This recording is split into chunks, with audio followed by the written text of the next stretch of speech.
大家好，今天来聊聊一些不是比特币的信仰者们。今天来聊聊你认为世界上最安全的东西，其实是最危险的。我以前在旧金融系统认识的一些大妈级的朋友，最近都开始担心传统金融系统、法币或者是银行会不会完蛋。所以几年之前，因为我的无知，还好认知早早改变，比特币才是世界上最有意义的资产。希望比特币的家人们这2年一路做多的所有利润全部 hold 赌大长线，因为大长线会有超过30万亿美元的活水。国语很烂，感谢点赞，或者新粉丝也可以加入我们 Discord 交易圈。另外，如果你正在考虑交易加密货币，个人是选择使用 OKX 交易所，它是全球最大的加密货币交易所之一，而且 OKX Web3 钱包也是非常好用的一款去中心化钱包，上面可以买卖一些没有上市的代币。当然也要注意风险哦。视频下方有我的 OKX 邀请注册链接。我们先来看一下全球资产排名前几或者是前10的一些资产，包括一些股票哦。可以看一下比特币目前排在第9名，它的市值是 1.6 万亿美元。第1名呢是黄金，或者是第2名是苹果，第3名是微软，或者是 NVIDIA。那我们来看一下美国长期国债期货最近价格的走势，因为特朗普关税的儿戏，最近的价格是在崩盘哦。那一个国家的债券崩成这样子，你去想一下，一个国债对应的就是1美元。美国的债券在传统的金融上是被视为全球金融体系终极的避风港，现在是跌成这样子。那我们要想一下，美国的国债可是超过30万亿美元啊。所以我们要想一想，一个国家搞成这样子，或者是美国的信用崩塌的情况下，30万亿的那个资金，原来是被认为全球金融体系终极的避风港的一个商品，如果都没人玩的情况下，这30万亿美元的资金，那如果来到比特币呢？所以我们来看一下这则报道啊，也是很多分析师或者是英国的金融时报提出来的。人们对全球最强劲的债券市场已经是完全失去了信心。而且我们再来看一下英国广播公司啊 BBC 应该是这么大的一个媒体的公司，或者是也是有人提出来，鲍威尔他应该要行动了。美国的国债如果再这样子跌下去，美联储应该要赶快行动，赶快降息，不降息那个国债怎么涨上去哦？你不维持好整个美国的信用体系，或者是真的美国国债再崩的情况下，美债的那个收益率继续上升，那我想跟大家讲，以后真的可能或者是法币，或者是这个国债，或者是我们来看一下人民币，也是有跟大家讲过，法币是世界上最大的骗局。我们可以看一下，包括人民币2025年2月份目前 M2 货币供应量的规模320万亿人民币。那我们可以拉到10年之前哦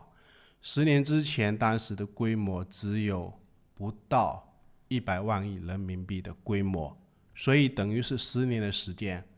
已经是扩大了220万亿。那你去思考一下，这个320万亿如果按7的汇率去换算，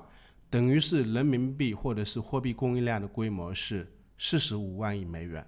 或者是跟美元或者是跟美国国债的那个规模30万亿是还要多。所以我们来看一下昨天在推特上面给大家分享的这一张美元指数的图表，或者是现在美元指数已经是跌破了，也是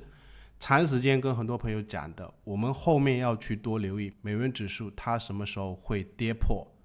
就是长达2年到3年，或者是之前在2020年的这个高点100美元的关口如果跌破，弱势美元有可能代表的就是后面的比特币的牛市上涨，包括山寨币的上涨，有可能整个牛市它会是齐涨共跌的牛市。所以我们再来看一下包括标普500周线的这张图表，昨天给大家分享，包括推特上面也是有跟大家提到的一个观点，你不要去担心这一个股市会不会崩盘，或者是继续影响到那个比特币。标普500指数它这一波下跌已经是接近 20%， 或者是历史上的经验，如果下跌接近超过 20%， 遇到前面中线里面高点的支撑，价格最终都会上涨。包括2020年当时这个位置崩盘也是超过 20%， 遇到前面高点的支撑，最终价格都上涨。那现在的标普500指数问题应该不大吧？这一根 K 线或者是我的观点是，它这个位置就是一个非常非常强的周线的多方抵抗，而且跌到的低点就是前面就是这个高点的支撑。我的观点是，反正这个位置你去赌它的大长线啊，当然没有在玩股票，或者是我们来看一下，因为这几年的我自己的重心是全部放在整个币圈啊。那么看一下，就是这一次比特币，包括交易群上面，或者是视频也是通知朋友们，我在$75,000附近是继续做多，因为我们看一下，虽然前面是跌破了这个$76,000的低点，或者是来到74000左右，它这个0.382的位置，如果我们去画整个上涨的波段，从这一个低点到这个$110,000万的高点，它中间的这一个0.382，我们给它把0跟100给它画出来啊，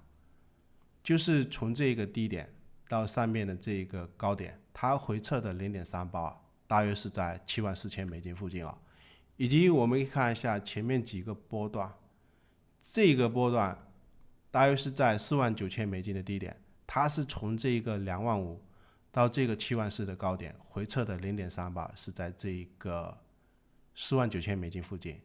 以及我们可以看一下当时这个波段，也就是从25000涨到这个$49,000的高点回撤的0.38，历史的经验0.38只要不破，牛市是还在的。以及我们看一下当时从底部就是$15,000涨到这个$31,000，回撤的0.38，为什么当时 25K 包括 26K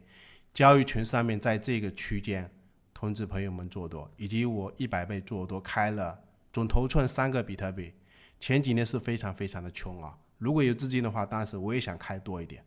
现在我的观点，既然跌下来，反正尽量还是一样吧，0.38或者是前面这个高点，它是非常非常重要的一个支撑。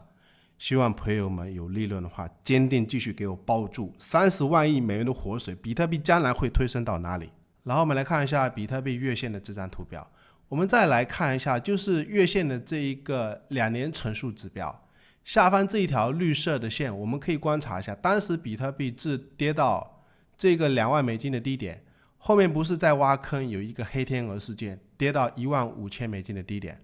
它跟2015年当时这个位置也是跌破这个绿色的线，大跌完以后盘整又挖了一个坑，这边就是一个陷阱，也是一个黑天鹅事件。然后我们看一下它的上涨，这个位置的上涨到后面这个位置不是要接近这个绿色的线，或者是要突破绿色的线，这边盘整了接近几周，1、2、3、4、5、6，我们可以看一下这边上去也是盘整了1、2、3、4、5，或者是加上这一根也算是6周，就是从这一根 K 线开始到这个位置继续往上突破的时间，你观察一下，它是16个月的时间，跟这个位置到这个位置的时间也是同样16个月的时间。然后后面的上涨可以看一下，在这一个绿色线上方上涨回撤，或者是上涨回撤，上涨回撤，上涨回撤，上涨回撤，上涨回撤，后面你看一下它是怎么涨的，同样是特朗普执政的时期，